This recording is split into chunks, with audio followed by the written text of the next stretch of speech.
Hello everyone. Welcome to the 29th webinar in 12D's training webinar series. My name is Lisa Stewart and I'm the Marketing and Communications Coordinator here at 12D Solutions. 12D's training webinars showcase common industry challenges, taking a close look at industry best practices and how these can be implemented using 12D model software. The aim of these webinars is to upskill 12D model users and broaden their understanding of the capabilities of 12D model. We run these webinars regularly and record them for posting through our website and on YouTube. The first 28 webinars from this training series, as well as the 26 webinars from our Industry Solutions series, are available on our YouTube channels if you missed those. During this live presentation, you'll be able to type your questions along the way. We'll put some instructions on the screen. We'll answer as many as possible of these throughout the webinar. At the end, I'll also read out some of your questions to the presenter for his insights if there's time. Today's webinar, Attribute Manipulation, will be presented by Paul Hardwick, who's been in the civil construction industry for 16 years. Paul's worked as a construction surveyor on small and large-scale projects. He's also had many years of experience contracting to local authorities carrying out detail surveys for pre-design works.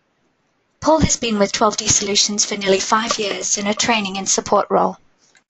Today's session follows on from the previous training webinar on attributes, in which the 12D Model Attribute Manipulator was featured as a way to add and modify attributes.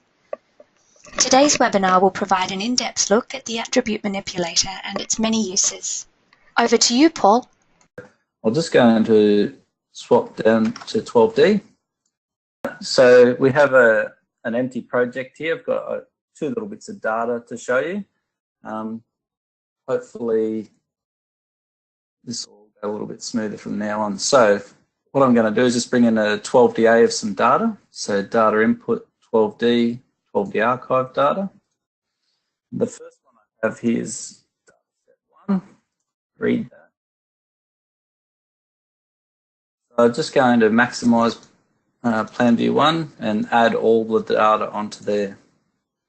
So I don't know if you've ever gotten some data before and you toggle on your attributes and you get some pretty crazy looking text all over the screen and you can't zoom because it takes forever for it to redraw. So I've obviously got a large amount of vertex attributes there. So once this stops redrawing, I'm going to toggle that off. You can see how long that takes. I don't think it helps that I'm running the webinar as well, so I'm just going to toggle off the attributes.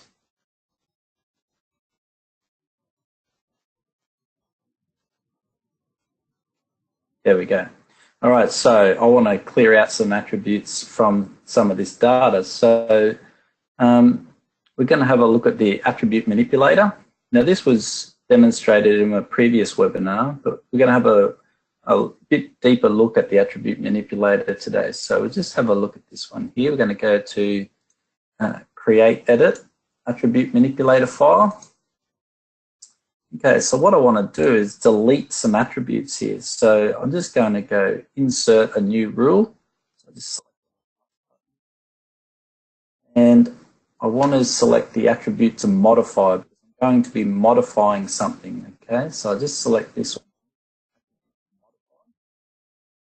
And then it enables me to pick a string and get the attributes of that, so I don't have to type it.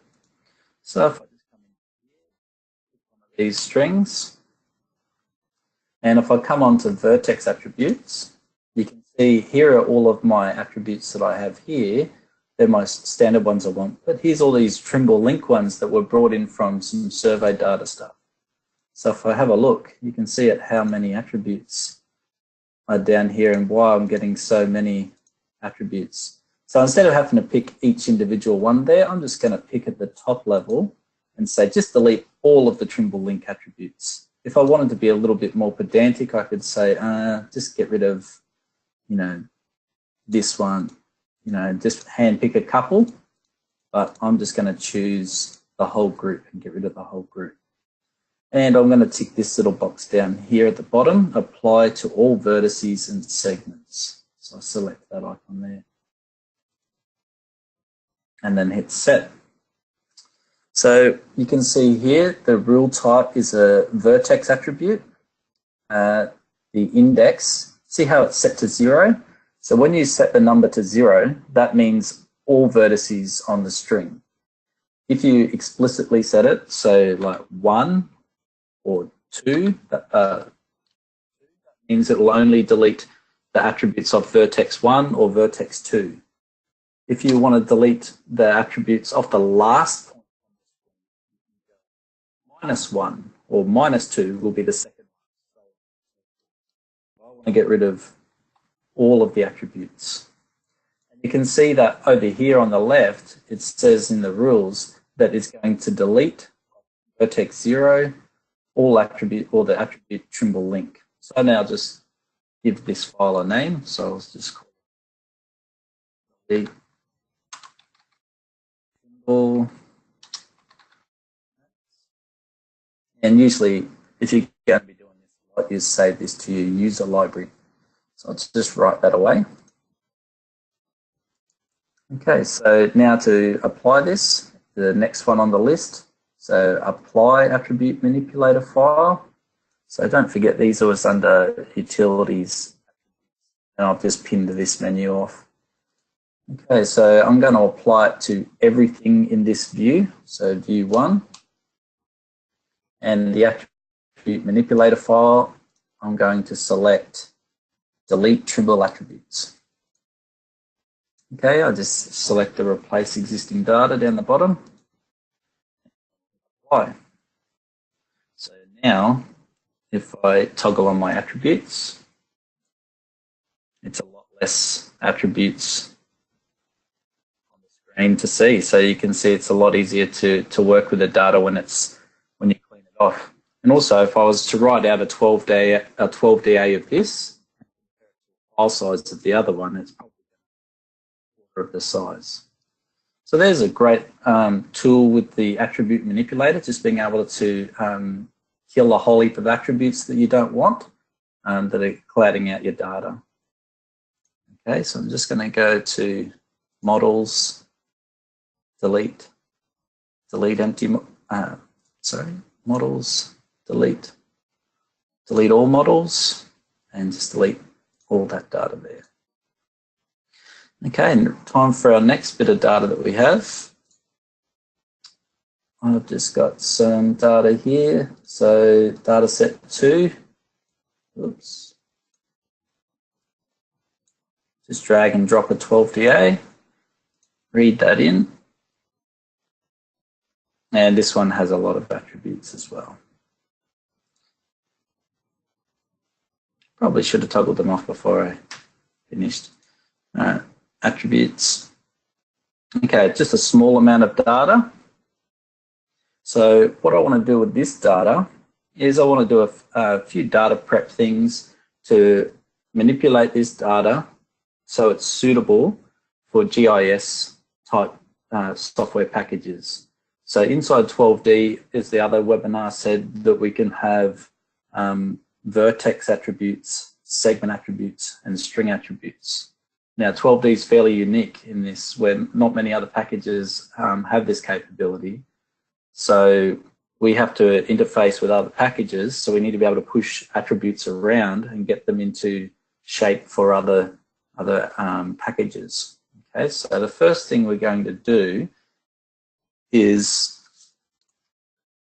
I want to see the points on these strings. So I want to be able to have vertex points, and then I want to have my string-based stuff as well. So for example, I want the elevation on the points, and you might want certain attributes on different points as well. So the first thing I'm going to do is wherever there's a point on any of these strings, I'm going to create a string that will be 1 point. So to do this, I'm going to use the global change. So under Utilities, A to G, change. This is a fairly popular one. Most people have seen this before. And I'm going to pick the data here. I only want to pick the line strings, okay, because I just want to turn them into points and create points on the line strings. So to do that, I'm going to use the filter. And I come over to, I'm going to select everything in the view to start with. So I'll select view 1. And then I go to string info and I select line string. So if I hit filter select, you can see that it only picks the line strings and doesn't select the points. Okay, so then down the bottom in the data area here, I'm going to change. I just select point, and I'm going to give it a new line style of 1. Just so. Okay, so here I just want to copy this onto the same model. So I'll just have points sitting on top of my other data there. So I just use this one here.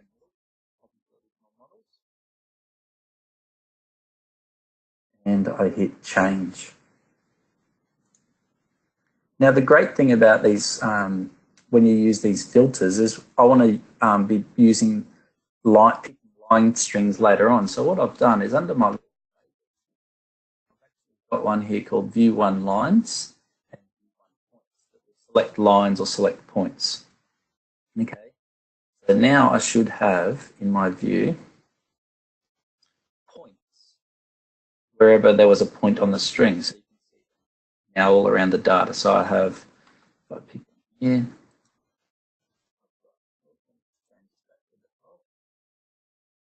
you can see there's the line and then there's the point. So when it comes out to GIS, we'll have points and lines just to make it a little bit easier. I can apply certain points and other ones to the lines. Okay, so now what I need to do is explode the points. So I'm just going to go to abilities. So I'm just going to tick this box here, explode point strings. So that way it won't explode the lines, it'll just explode all of the points. Because if you see at the moment, if I select onto this point here, you can see how it highlights these points like that. Okay, so I'll just replace existing data on that, and because I'm only exploding point strings, and I hit explode. So now when I pick onto the points, you can see that they're individual points. Okay, so now my data's in its physical format. Is now I've got points and lines, and now I can start to map things around. Okay, so if we have a bit of a look at, say, this line here, I'm just using the F2 to bring up my string inquiry. So you can see that the name of the string is LMEL, so line marking edge line, and you can see that it's on a model called line marking exit, excuse me. So you can see it's got on a different name to a different model. So in my GIS, I need to be able to map the name to name and model to layer or something like that. So the first thing I'm going to use my attribute manipulator here is to push the string name to an attribute called name. So if I have a look under here, I'll have a look at my create attribute manipulator file. Okay, so to do this, I just select insert, and the rule type here, I'm going to use a string property. So this is the attribute to use, string property, and then the attribute to modify is the one that I'm going to create, and I select string attribute, and I'm going to give it a name. Okay, so it's just going to get the name, the string property called name, and map it to an attribute, a string attribute called name. Okay, you can call this whatever you want, new name, string name, whatever you need. Okay, so that's that. The other ones that I've got here, I've just got a few here. So I've got these ones here for lines. So I've got ArcView line attributes. So I'll just read that file in and you can see. So the first one I've got there is string property name to name. Then I've got this one here. So I want to get the upstream invert level. Okay. So here I just say vertex property. So I've just chosen vertex property. And I said get the vertex 1 and use the property height. Okay. And I'm just saying that that's upstream invert level. Now you may have to do some other stuff to your data to make vertex 1 upstream. I think there's a few things in 12D that will help you do that. And then I've got another one here. So I'm saying that that is a string attribute called upstream invert level, or USIL. Then the next one is vertex 2. So once again, I can either use vertex 2 or I can say -1, which will get the last point on the string and make that the downstream invert level. So it's completely up to you how you do that. Okay, the next thing I want to do is I want to get the segment property of segment 1. So segment property, and the segment property is pipe diameter. And then I'm going to map it to a string attribute called diameter in millimeters, so DIA_mm. Okay, so in the expected type, I can select here whether I want it to be an integer 64-bit, UID, real, text, date, color. There's these interesting ones here, flatten and deflatten. I'll show you those a bit later on. And here I've got an opportunity to factor it. So because my pipe diameter, this will be 0.375, but when I put it out to my GIS, I want it to be displayed in millimeters, so I can put a factor of 1,000 in there. So I've done a similar thing here for my anything that has a culvert. So if it's instead of a pipe, it's a box, I just say get the segment property segment property from segment 1 and get the culvert width and set it to an attribute, a string attribute called culvert WMM, and once again factored by 1,000. Okay, so, and I've got one here that just says create an attribute, a string attribute on all of the strings with an elevation. So I'm saying it's a string attribute. I don't need anything in here because I'm just creating an attribute. So I just say attribute to modify, string attribute elevation. The expected type will be a real, and the default value, I'm just going to set it to -999. So I don't want any heights on my strings. All the points will have the heights on them. Okay, there's a few other here, so you can get the string property weight and set it to line width. I've also got here, if it's got a culvert width, use that as the line width. So you can overwrite. So at first it'll use the weight, but if the culvert width exists, it'll do the culvert width as the weight. If a pipe diameter exists, it'll do the pipe diameter as the width.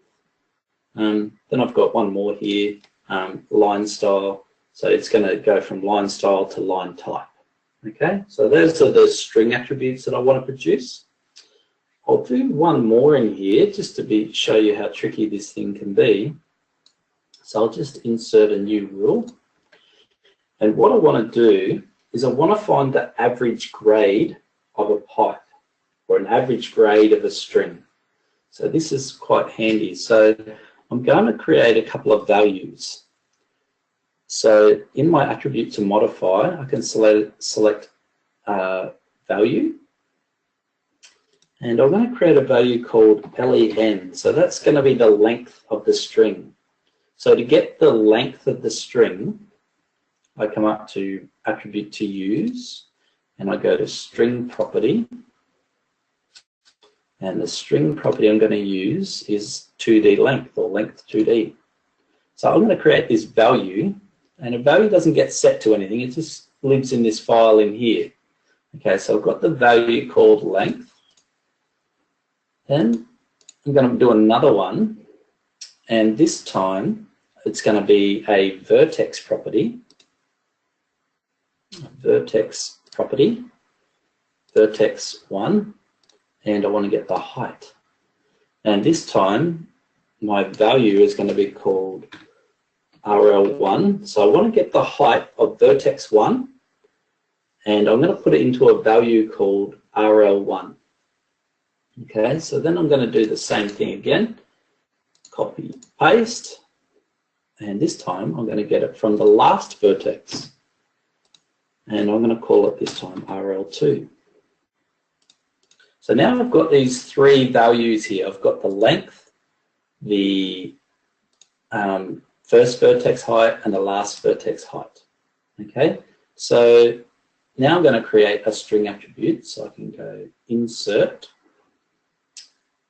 and the string attribute. So I'm going to create attribute to modify string attribute, and the name will be AVG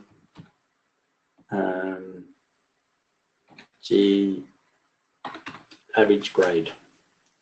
Okay, and so what I do here is I'm going to select that it's going to be, I'll leave it as auto. 12D will know to change it to that it's going to be a real, because I've got real values here. Okay, so to say what the grade is here, this is where we can use some of our values. Okay, so first of all, if I just want to say RL1 minus RL2, I can put in $RL1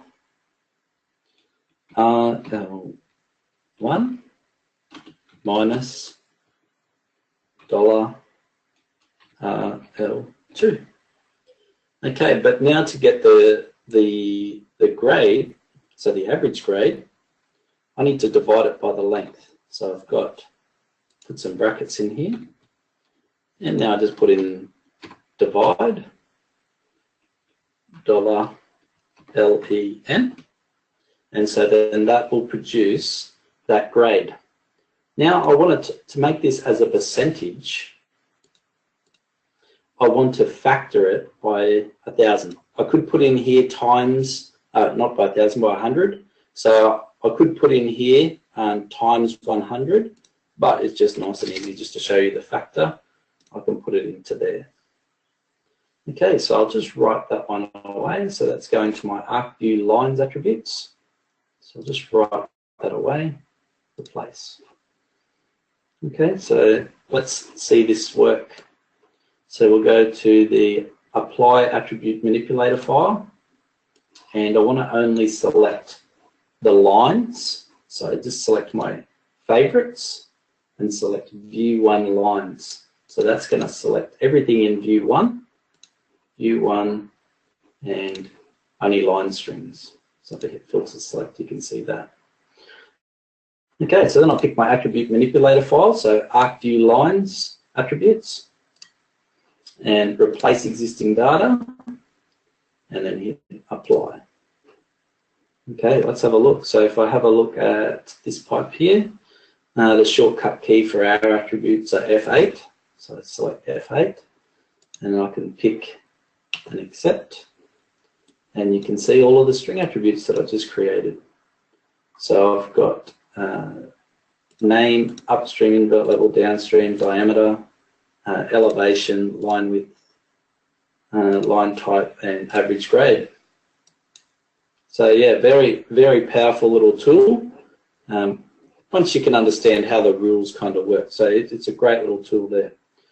Okay, so I'll just have a quick look at what we're going to do with the points. So I'll read in the points one, ArcView points, read.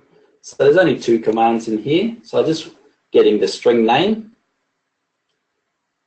and the elevation.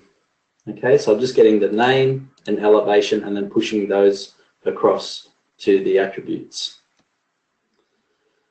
Okay, so I'll just hit finish there, and I'll change this to view 1 points and select my points file. This will be nice in a chain. If you've had a use of chains before, you can see the power of putting this into a chain. It'll be nice, make it all nice and easy. So I'll just hit apply. And now I should have some string attributes on my points called name and elevation. Okay, so now that I've got the name on the string, what I'm going to do is I want to get the model name and push the model name to layer. So what we've got here is just a little tool that's stored under user miscellaneous L to Q. So if we come under here, user miscellaneous L to Q, and it's called model to name. So I can just double click on it from here as well, and it will open it up.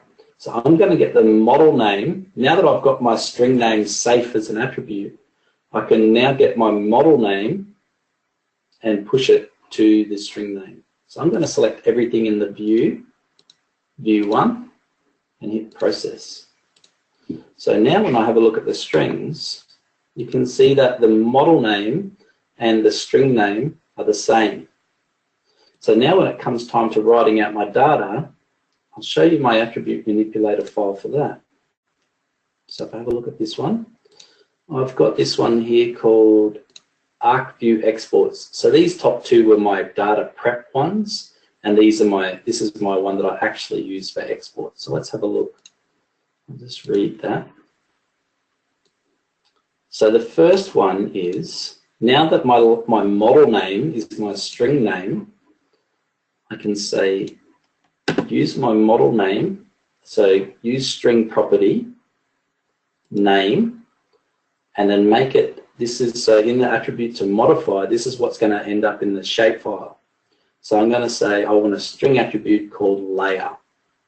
Okay, and then so name, so the string name goes to layer. Then I've got here a string attribute called name, and it goes to a string attribute in the shapefile called name. And then so on and so forth for these ones down here. So I've got color, line width, upstream invert level, downstream invert level. Now the other thing that I've got here is some project details. So you know the little panel that everybody usually shuts when we start 12D? It is a great little tool for doing plotting, but you can also get attributes from there as well, as Joel discussed. So we'll just come under project details, you know that one, you always shut that one down. So in here I've got the project number, drawing number, site address, different things down in here as well, okay? So I want some of this information to go out to my shapefile. Okay, so how do I get a project attribute into here? So if I go down to here and select insert, so when you do this, you select attribute to use, and instead of picking a string, you select project. And there's the project details. So then I can come down and see the different attributes that I want. So if I want this one here called Project Manager, I come down and I select Value and hit Set. Okay, so that's how you get a project attribute. And in the attribute to modify, I select String Attribute, and I would say Manager. So now I'll get an attribute in my shapefile for manager. So if I write that out, let me just double check that I actually put the manager's name in there. I did, it's me. All right, let's make it someone else. Okay, so now when I write out my shapefile, I'm going to get all of these attributes into my shapefile. All right, let's have a look. File, data output, ArcView. Now we're going to be using this one here, ArcView shape new. Okay, so I'm going to output everything in view 1. ArcView settings, it's just going to go to a file called stormwater, and number of decimals is 3, and any closed strings, make them as polygons. Okay, and then in the string info, string attributes info, this is where I get my attribute manipulator file, and I've picked my ArcView shape, ArcView export. All right, so just to show you, I'm not cheating, I will just go delete all of these. All right, and I'll just hit write, and that should have written those files out again. So you should see them all here. Now, let's open up my new little friend. I've just discovered this one the other day. This is an open source GIS system you can have a play with. So it's just QGIS. So I'm just double click onto here and pick my coordinate system. So there's all my lines, and I don't know how to use this very well, but I'll give it a go. So if I select onto here, you can see I have all of my attributes. So layer name, which was our model name inside 12D, name, line width, line type, downstream invert level, upstream invert level. I probably should have shifted that one up a little bit. Manager, you can see all the information there. Okay, and if I open up the points one, you should see the points that I have here. So if I select onto that, you can see I have similar sorts of information there and elevation. So yeah, project manager. Great, so yeah, that's the attributes. For the shapefile, I think there was something funky going on there. I may have missed something. I'll have to have a bit of a look at that. Name, elevation, that should have all went across. Hopefully I spelled this right. Elevation. Now I'll just have a quick look here. Open. So that these don't, this is decides the order that they'll come out in the file as well. So I'll just shift that one down and string attribute called elevation. I might just set that to auto. Write that, replace. Right. Come back out here. Refresh somewhere.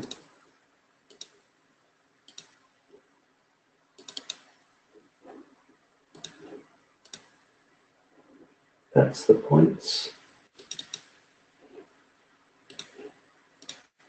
Ah, there we go. I just don't know how to use GIS properly. If you're a GIS guy, don't be screaming at the screen. All right, so now you can see all the information nice along there as well.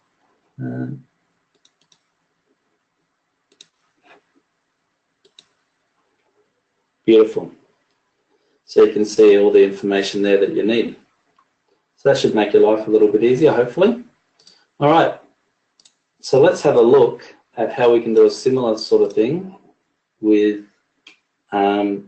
writing out to KML. Okay, so what I want to be able to do is write this information out to KML. So I've got apply attribute manipulator file, and here I'll select my lines, and I've got attribute manipulator file here called KML export points. Okay, so if I click on that and hit open, you should be able to have a look at some of the settings here. I've got a lot, so I've just got a whole heap of survey attributes, and I want to push them into a group called KML/survey file. So now, because my attributes that I have here, see how they're in like a folder structure? I'll show you inside 12D. So if I F8 onto one of these, you can see how there's like a group, well, there's two groups. So there's all these attributes into groups. Well, GIS can't handle these group situations, so I need to be able to push them down into a flat list. So I'm putting them into a group, into one group called KML, and then prism constant, so on and so forth down here. Okay, so let's apply that. So this is going to the lines. Let me just double check I've got lines. So strings, replace, apply, and select points. Select KML points, apply. Okay, so now when we have a look at our attributes, these will be string attributes now. I have a group called KML, and these are all the attributes that I want to go out into my KML. Okay, and then on my lines, I should have some here, a group called KML, and I've just got a couple on the lines. So there's a lot more information on the point than there is on the line. Okay, so let's write this out to Google Earth. File, data output, KML, and I select everything in the view. And I choose MGA 94 Zone 56. Now, I'm going to select Follow Google Terrain. Otherwise, if this is lower than the terrain, it'll probably hide underneath the earth, so I can't see it. So I'm just going to tick on Follow Google Terrain.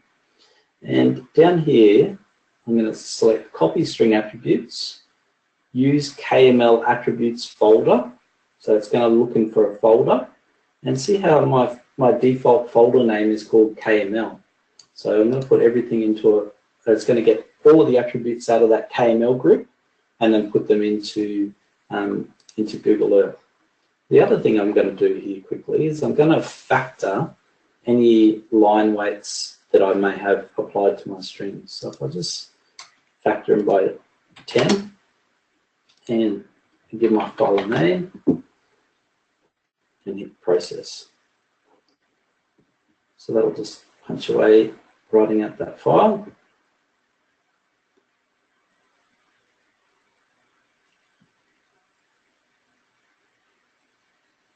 All right, so I can click on the folder, select open.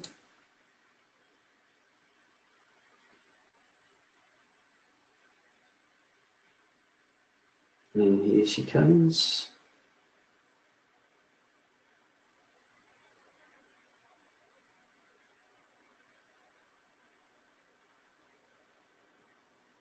So there's my data. I'm just going to turn off 3D. Thought they were off. I do this, yeah. All right, so I'll zoom in here. And now when I select on one of the options, you can see there's just my string attributes. If I select onto one of the points, you can see I get all of the vertex information. Okay, so nice and easy to see all of the information there. Now you can see some of these ones here, so approximate depth there. You can see how it's 1.4 and then a lot of zeros. So what I forgot to show you is in the Attribute Manipulator file, if I have a quick look, apply Attribute Manipulator, and I select the points and open. So when you do this, when you're playing with the real values that you might want them to just look in 3 decimal places, if I come down to, what was it, approximate depth, this one here. So what I can do is, instead of selecting auto, I can select text, and then it enables me to put in a precision. So I can just put in a precision of 3 there, so that's your 3 decimal places. So I think I did a similar thing to elevation here. So you can see elevation, I set it to 2. So I have a look back in here in Google Earth. You can see that the elevation is just to 2 decimal places. So there's just a few more uses of the Attribute Manipulator. There's so many more. Oops, I did promise that I would show you what that flatten meant. So I will show you how to flatten some attributes. So let's have a look at applying some attributes. So let's have a look. We'll do it to everything in the view. And we'll just click on this and we'll hit open to create a new one. And we're going to select on insert, attribute to use. And let's pick a point here and go to vertex. So see these attributes here. So I've got these field ones. So what I want to do is let's get those few there. Okay, and apply it to all. And see, when I pick a whole heap of them, it just gives me 4 or 5 rules. So what I can do is go to each rule here, and I just select vertex attribute. Let's go string attribute, and expected type will say flatten. So when you put a flatten, it just wants a delimiter that, so you would usually has a / for when it's in a group. So we're going to flatten it with an underscore. Okay, so just do the same, string attribute, flatten, underscore, string attribute, flatten, underscore, one more, string attribute, flatten, underscore. So we'll just call it flatten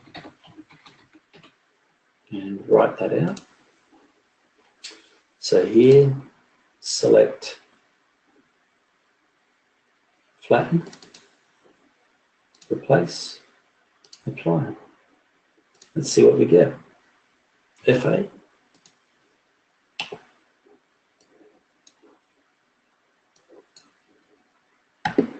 Oops. Maybe I didn't pick one that had it on there. Let's try another one. I know what I did wrong. Let's try one more. Open. Trap for young players. I need, when I'm playing with vertex to string, I actually need to specify a vertex. I'll just say from vertex 1.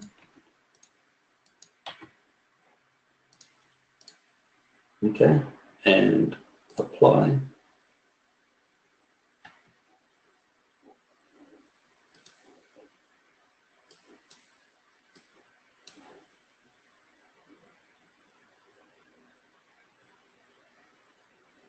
Didn't like that one.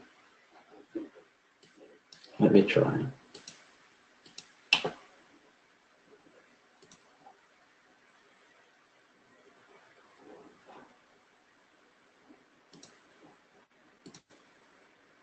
Not sure. That should have worked.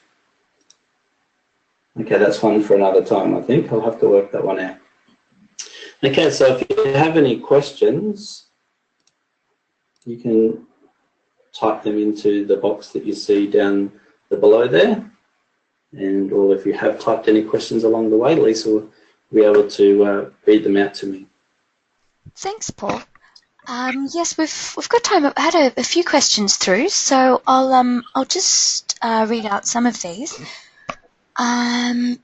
So Peter from New South Wales has asked, do you need a 12D add-in to run these options, to run this process? No, the Attribute Manipulator is part of the base module. It came out in version 11, so you're going to need version 11. I'm using version 12, which has a few more tools added to it. So ideally, the latest version of 12D is going to be the better version. Sure, okay.